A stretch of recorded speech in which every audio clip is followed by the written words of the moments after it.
po yung kulo pa yun mga kalinox. So, hindi kita yan na Red Cross, saraan niya Red Cross. So, may nakita natin yan namin na siya. Ambot yun, nakuha na din niya motor na nangadasang papusti. Kita ko natin ang kuwan, insidente na itabo. Nakita natin yung tao. Gubang-gubang ko din yan na guys. Gubang-gubang ko. Nakikita natin kay Ergo dyan duro guys, ano? So, kamo na may mga motor ay gusto mo pag-iirog dito mo permi. Mira nga dito ako natin interviewin bahin kumita yan na tabo. Sir, pwede ka may interview na.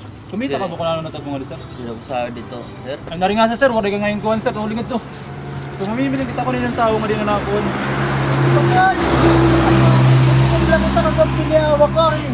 Meron, pagpakamatay-matay. Lumog mo lang, bubog ka, lamaram ako. So nakikita natin guys, sa'yo po yan na natin news. Ilorong.